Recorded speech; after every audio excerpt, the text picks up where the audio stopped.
ఓం నమో భగవతే శ్రీ రమణాయ. చాలా సంతోషం నాయన. ఈ మాయలో ప్రపంచమంతా కూడా ఎన్నో మతాలతో కూడుకుని ఉంటుంది. నిజం చెప్పాలి అంటే ప్రతి ఒక్కరికి ఒక మతం ఉంటుంది. ఇతరులతో కలిసినప్పుడు ఆ మతము ఏకమైనట్లుగా కనపడుతుంది. అసలు మతం అనేది ఏమిటో కాస్త పరిశీలిద్దాం.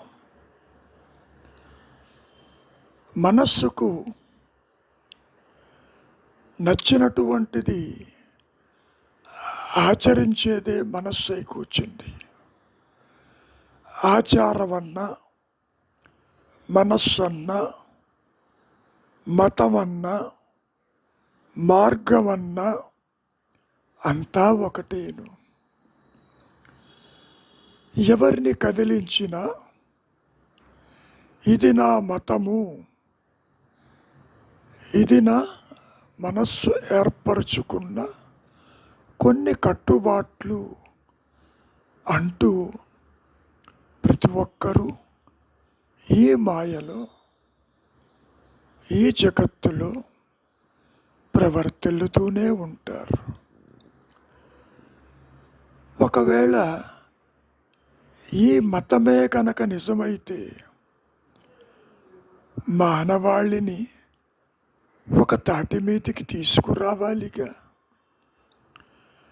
మరి భేదాలెందుకు? భేదము తల ఎత్తుతున్నది అంటేనే నీవు మతానికి అన్యంగా ఉన్నట్టేగా. నీ అభిమతము నీవు అనుకున్నది, ఆచరిస్తున్నది, అనుసరిస్తున్నది ఒక మతమై కూర్చుంది.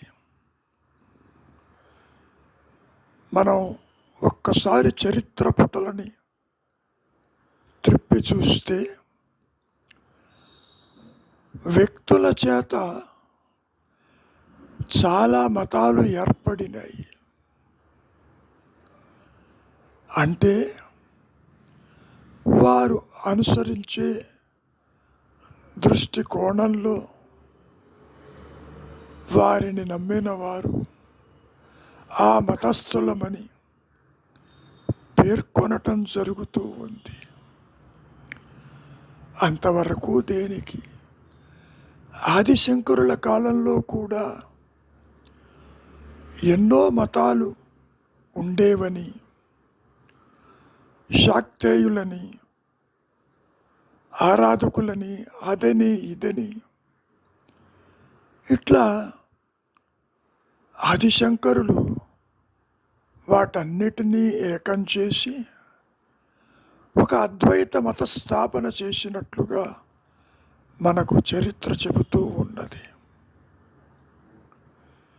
మనం ఇక్కడ ఎన్ని రకాలుగా చెప్పుకున్నా సత్యము అంటే ఆత్మస్థితి, ఎరుక ఏ మత గ్రంథములలోనూ ఉండదని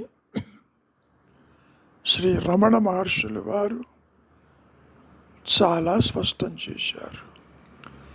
the truth is beyond all the religions.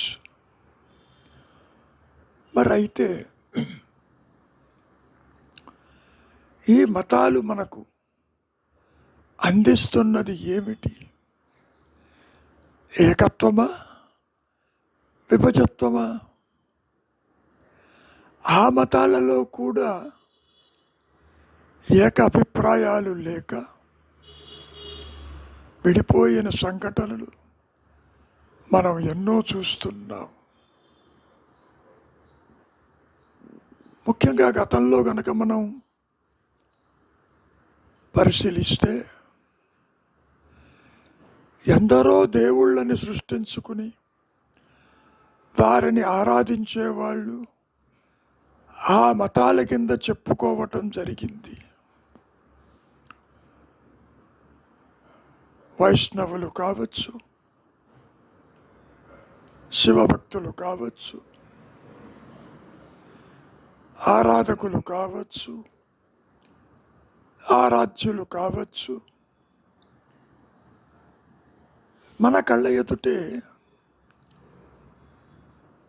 నా చిన్నతనంలో కూడా వైష్ణవ సంప్రదాయాన్ని అనుసరించేవారు శివాలయం కనపడితే తల పక్కకు తిప్పుకుని పోయిన రోజులు నేను చూశాను. ఇవన్నీ కూడా ఈ చేష్టలను చూసినప్పుడు ఎవరి దృక్పథం వారిదని తేలిపోయింది. మతము అనుసరించే విధానము అది అందరికీ ఆమోదయోగ్యం కాకపోవటం ఒక విశేషం. అయితే అంత మాత్రాన ఈ మతాధిపతులు, పీఠాధిపతులు వారి యొక్క దృష్టికోణం మార్చుకున్నారా అంటే ఏమాత్రము చెక్కు చెదరకుండా భేదాలతోటి వారి వారి దృష్టికోణంలో ప్రవర్తిల్లుతున్నారే కానీ ఈ మానవాళికి కావలసినటువంటి సుఖశాంతులని ఎవరూ ఇవ్వలేకపోతున్నారు. అసలు ఏ మత గ్రంథాల్లోనూ లేదు పొమ్మన్నారు రమణ మహర్షుల వారు. ఒక సందర్భంలో మహర్షుల వారినే సూటిగా అడిగారు, నేనెవరో తెలుసుకోవటానికి ఏ మతాన్ని నేను స్వీకరించాలి అంటూ అడిగినప్పుడు,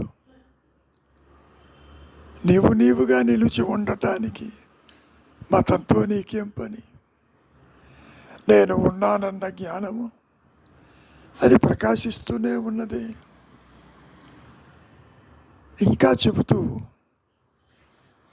ఆత్మజ్ఞానం అనేది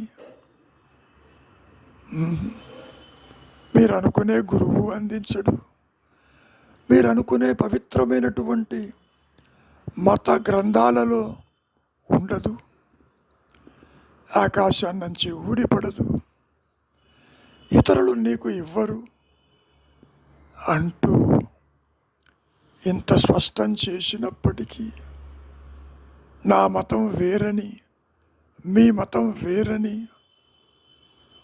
అటువంటి మత మౌఢ్యము, మూఢత్వము ప్రజలలో చాలా లోతుగా నాటుకుని పోయి ఉన్నది. అది ఎంతవరకు వెళ్ళింది అంటే మానవాళిని దగ్గర చెయ్యటానికి బదులు దూరం చేసేటటువంటి ఒక అస్త్రంగా తయారైంది. మత గంధములు, శాస్త్రములు అస్త్రములై కూర్చున్నాయి. మానవాళిని కలపటం మాట అట్లా ఉంచి విద్వేషాలను రెచ్చగొడుతూ నా మతం గొప్పదంటే నా మతం గొప్పదని పరమత సహనం లేకుండా మరి ప్రవర్తిస్తున్నటువంటి రోజులు మనం ఎన్నో చూచాము. ఈ భూమి మీద నా మతమే ఉండాలని, ఇంకొకరు ఉండకూడదని భావిస్తున్న మతాలు ఇప్పటికే చాలా ఉన్నాయి. వాటి ప్రయోజనం చూడబోతే మానవాళికి దుఃఖము, బాధ, వినాశనము తప్ప మరొకటి కనపడదు. ఇక్కడ విశేషం ఏమిటి అంటే, సత్యాన్వేషణని పక్కకు పెట్టి మతోన్మాదులే తయారై కూర్చున్నారు ఈ మాయలో.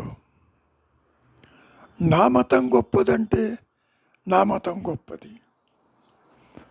దానికి ఒక సందర్భంలో రమణ మహర్షుల వారు,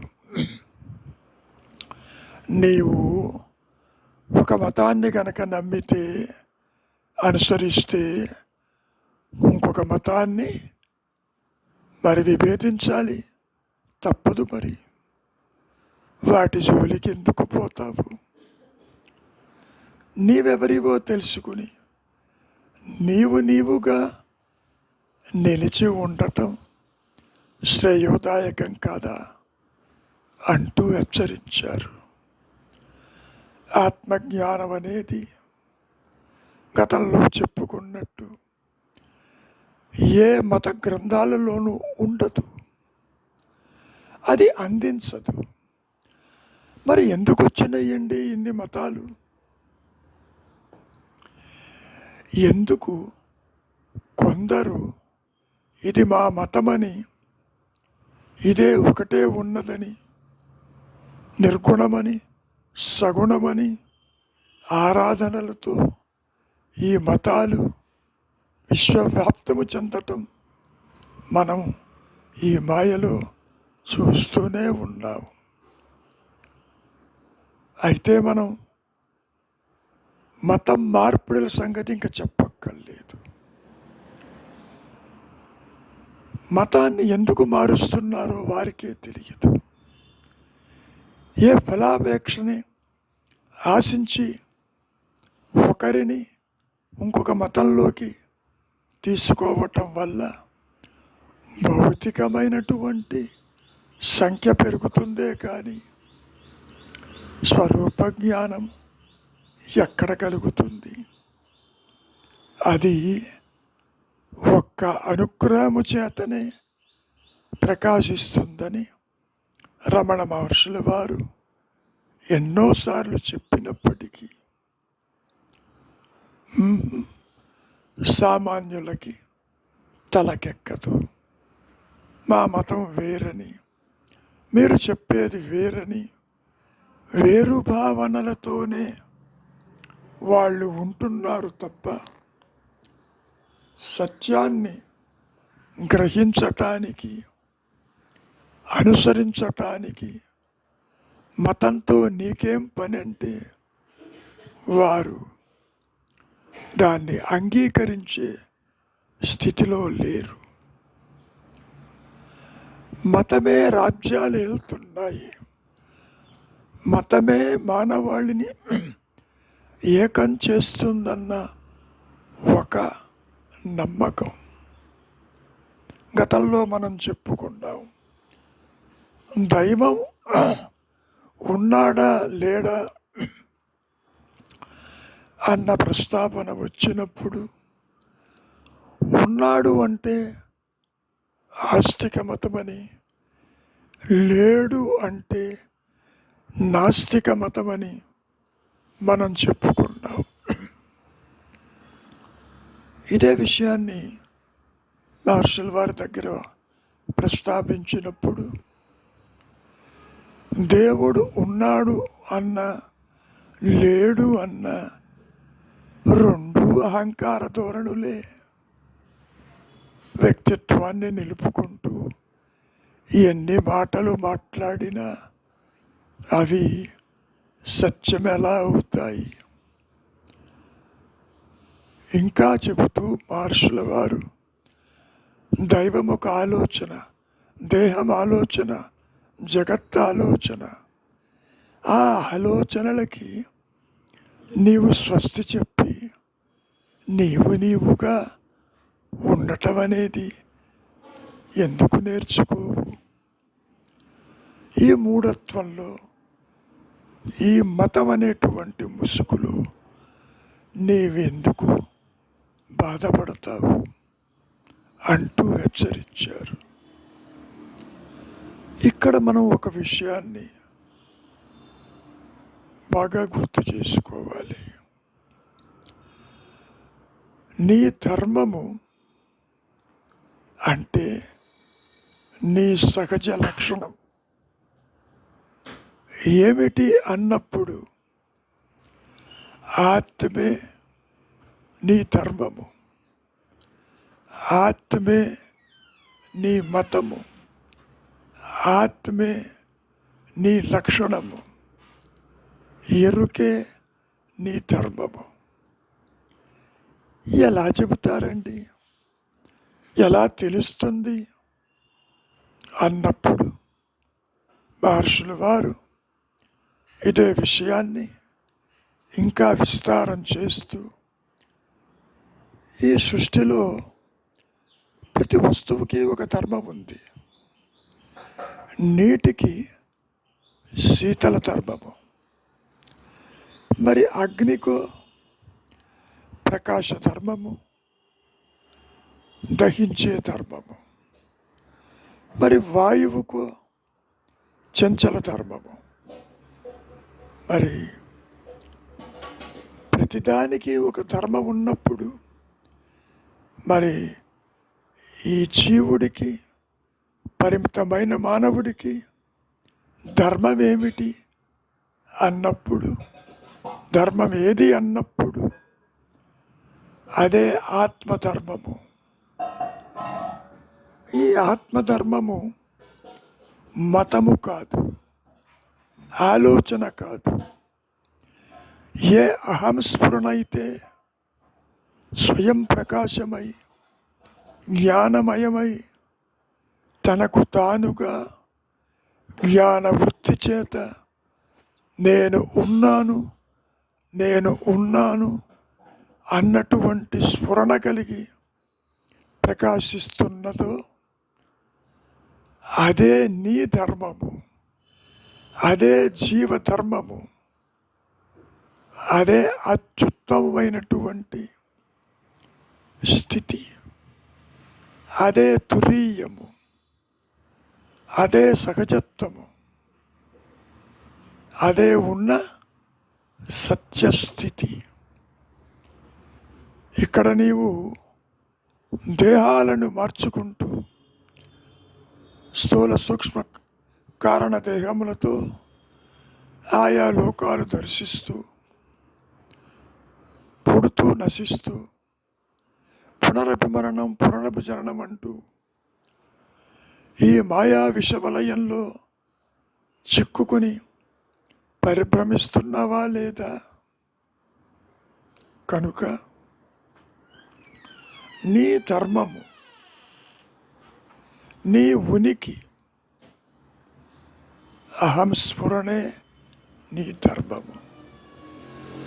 అది కొత్తగా రావాల్సిన పని లేదు, కొత్తగా రాదు కూడాను. ఉన్నదే అదైనప్పుడు నీవు దేహాత్మ బుద్ధితో చూస్తున్నావు. నీ దృష్టి ఇంద్రియాల వెంట,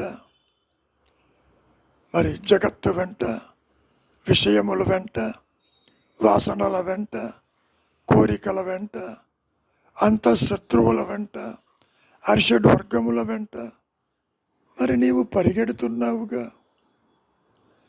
నువ్వు ఎంత దూరం పరిగెత్తినా నీ ధర్మము నిన్ను విడిచి ఉండదు సుమా. అసలు నీవు ఉండలేవు కూడా.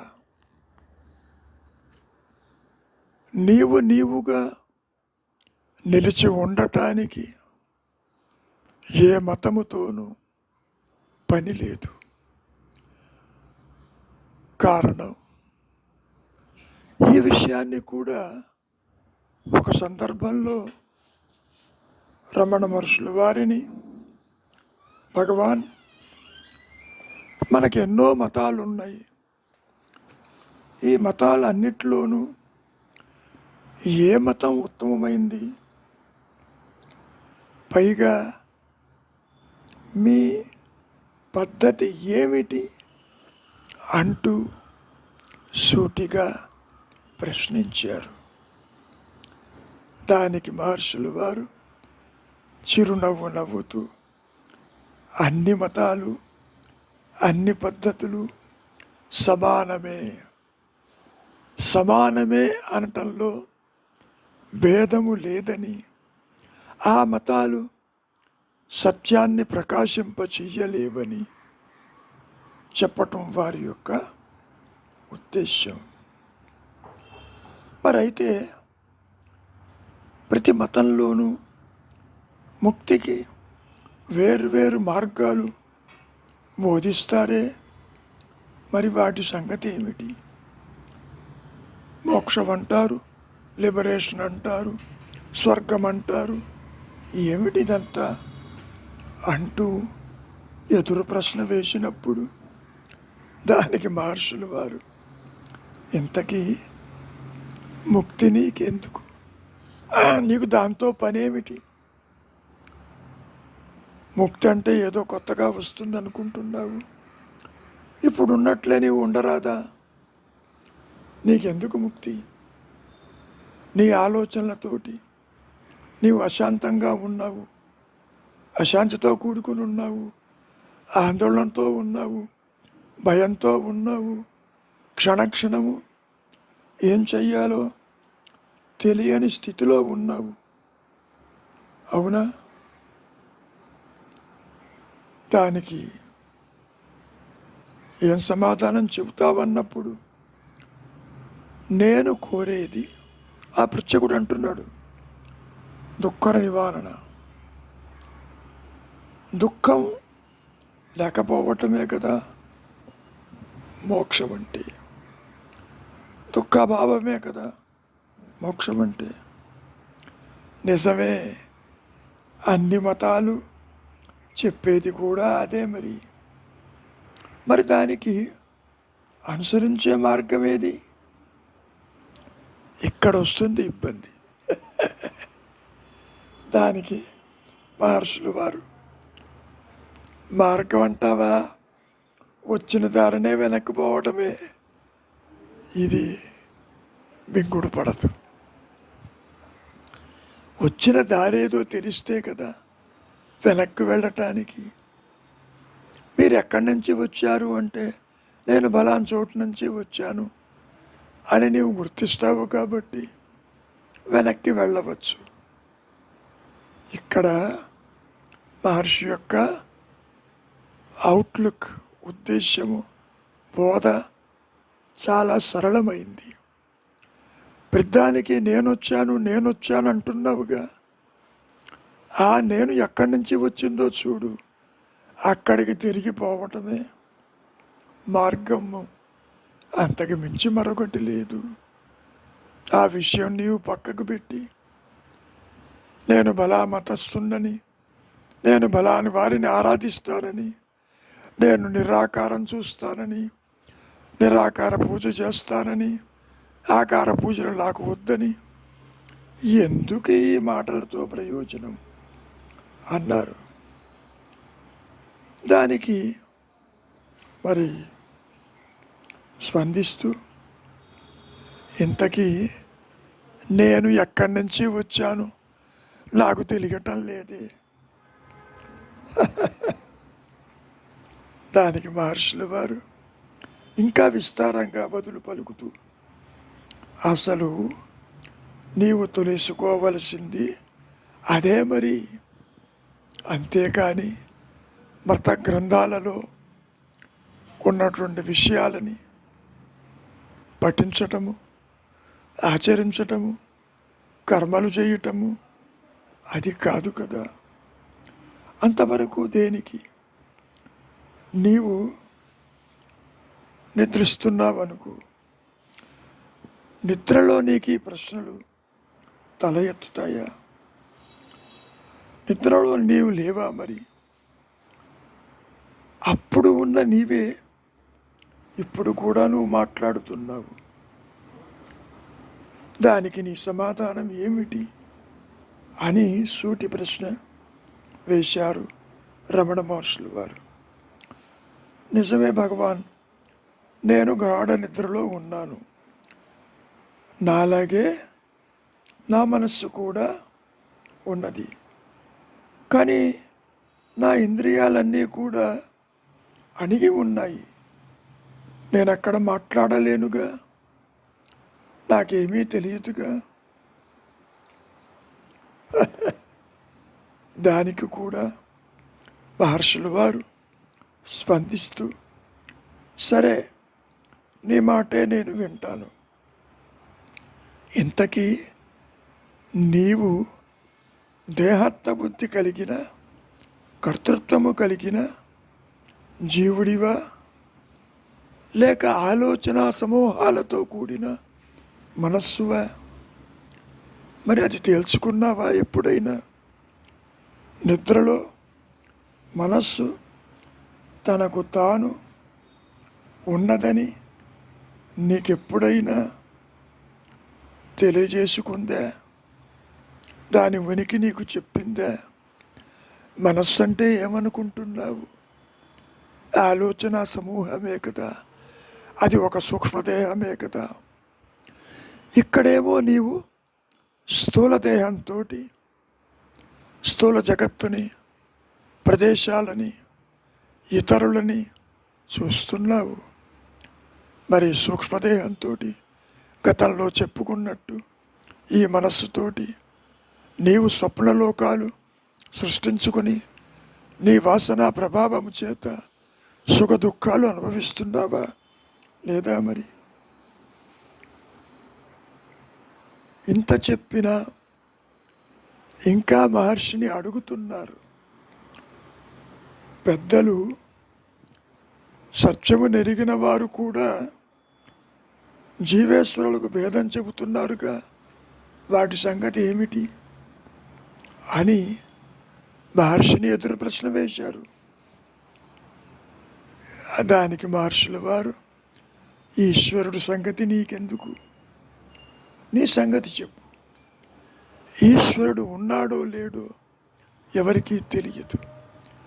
నీవు ఎలా అనుకుంటే ఆ దైవాన్ని ఆ విధంగా నీవు ఊహించవచ్చు. మతం చెప్పిందా ఈశ్వరుడు ఇట్లా ఉంటాడు, ఆకారమని నిరాకారమని చెప్పలేదు కదా. ఆయన ఎవరో నీకు తెలియదు. నీకు తెలిసింది ఈ దేహాత్మ బుద్ధి మాత్రమే కదా. కనుక నీ సంగతి ముందు చెప్పు. ఇంతకీ నా సంగతి ఏమి, నేనెవరిని అంటూ మహర్షులు వారినే ప్రశ్నించడం మొదలుపెట్టారు. అది సంగతి, అసలు తెలియవలసిందే అది. ఇంతకీ నేనెవరినని, నేను దేహమా, మనస్సా, ఇంద్రియాల, ఏమిటి నా స్వరూపం? అది తెలిస్తే అన్నీ తెలిసినట్లే. తెలియకుంటే అప్పుడు అడుగు చూద్దాం అంటూ సంభాషణని ముగించారు. అంతేకాదు, వారు ముగించిన సంభాషణని ప్రశ్నలు తల ఎత్తుతూనే ఉంటాయిగా. నేను మేల్కొన్నంతనే నా దేహాన్ని, ఈ జగత్తుని చూస్తాను, అందులో ఇతరులను చూస్తాను, ఇతర మతస్థులను చూస్తాను. ఎవరి దారి వారిగా ఉంటారు అక్కడ. నిద్రకు ఇప్పటికీ నాలో ఏ మార్పు లేదు. నిద్రలో ఉన్న నేనే ఇక్కడికి వస్తున్నాను. ఈ స్థూలదేహానికి వచ్చినప్పుడు, ఈ అహంకారము తల ఎత్తినప్పుడు నాకు అన్ని భేదాలే కనపడుతున్నాయి. ఉచ్చనీచ భేదములు, స్త్రీ పురుష భేదములు, మత భేదములు ఒకటి కాదు. ఎందుకు ఈ విధంగా వీళ్ళు ప్రవర్తిస్తారనేది కూడా నాకు అర్థం కావటం లేదు. సరే, ఇన్ని చెప్పావు, బాగానే ఉంది. ఇవన్నీ కూడా నీకు నిద్రలో తెలియదు కదా. ఇప్పుడు అప్పుడు కూడా నీవు ఏకరీతిలో ఒకటిగానే ఉన్నావు కదా. మరి ఇప్పుడెందుకు? మారిందెవరు? ఏమైనా మారిందా? నీ అసలు స్వభావం మారుతుందా లేదా? మారకుండానే అది ఉన్నదా అంటూ ఎదురు ప్రశ్నించారు మహర్షులు వారు. మీరు చెప్పింది బాగానే ఉంది, దానికి ప్రమాణం ఏంటి? ఏమూ ఏ మార్పు లేనిది నా సహజత్వమని మీరు ఎలా చెబుతారు? నీకు ప్రమాణం కావాలా? తానున్నానని ఒకనికి ప్రమాణం ఎందుకు కావాలి? దేనివల్లది గుర్తిస్తాడు? నేనున్నానని తెలుసుకో చాలు, మిగతావన్నీ కూడా అవే తెలుస్తాయి. అంతటితో ఆగాడా? ద్వైతులు అన్నారు, అద్వైతులు అంటారు, విశిష్టాద్వైతులు అంటారు. ఏమిటి ఇవన్నీ ఎందుకు? ఈ పోరెందుకు అని ఇంకా గుచ్చి గుచ్చి అడగటం మొదలుపెట్టారు రమణ మహర్షుల వారిని. నాయన, వాటి జోలికి పోవద్దు. నీవెవరివో తెలుసుకున్నప్పుడు ఇటువంటి వ్యాఖ్యానాలకి, మతాల జోలికి, భేదాల జోలికి నీవు పోవాల్సిన అవసరం లేదు, అవసరం ఉండదు కూడా. ఒక విషయం బాగా గుర్తుపెట్టుకో, ఎవరి పని వారు చూసుకుంటే పోరు ఎందుకుంటుంది, భేదం ఎందుకుంటుంది అంటూ హెచ్చరించారు. నీవు ఇతర మతాల్లోనూ ఇతర మార్గాల్లోనూ వేలు పెట్టి కెలుకుతున్నావు, అది నీకు అనవసరం. వాటి జోలికి నీవు పోవద్దు. నీవెవరివో తెలుసుకుని నీవుగా ఉంటే అక్కడ సృష్టి ఎక్కడుంది? గతంలో చెప్పుకున్నాం కదా, ఉన్నవి రెండే, ఒకటి నిద్ర, రెండవది సృష్టి. సృష్టిని చూస్తున్నప్పుడు నీ సహజత్వము నిద్రలో ఉన్నా నీవు గుర్తుపట్టే పరిస్థితి ఉండదు. మరి ఆత్మస్థితిలో జీవుడెక్కడ, జగత్తెక్కడ, మతములెక్కడ, భేదములెక్కడ, యుద్ధములెక్కడ, అశాంతి ఎక్కడ? లేదు కదా. కనుక వీటిని దేనిని మార్చటానికి నీవు ప్రయత్నము చెయ్యవద్దు. ఎవరు ఎవరిని మార్చలేరు. అత్యంత తేలికైనది నీవెవరివో తెలుసుకుని నీవుగా నిలిచి ఉండుటే శ్రేయస్కరము. ఇంత చెప్పినా ఇంకా నీవు మాయలోకి పోయి ఆ మతంలో ఇది ఉందను, ఈ మతంలో అది లేదను, నీకెందుకు వచ్చిన గొడవ? వాటి జోలికి నువ్వు ఎందుకు పోతావు? నీవెవరివు? నీవుగా నిలిచి ఉండరాదా? ఇప్పుడు నువ్వు ఉన్నావు.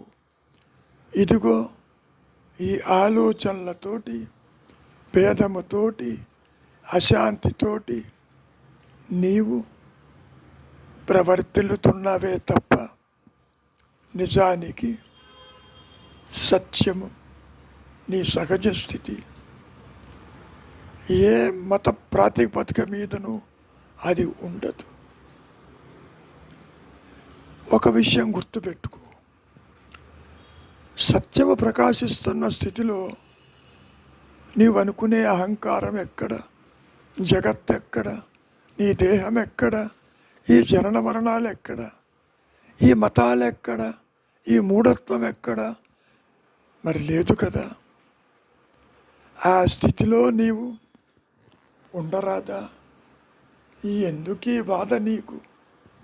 వాటి జోలికి పోవద్దు అని మహర్షులు వారు ఎంత చెప్పినా మేము ఈ మతస్థులమని, ఆ మతస్థులమని మత గ్రంథాలలో ఉన్నది ఆచరిస్తున్నావని, మా మతమే మిగలాలని నేను అనుకుంటున్నావు. ఎందుకలా అనుకోవటం? సత్యము చాలా తేలికైంది. మతాల అవసరం లేదు.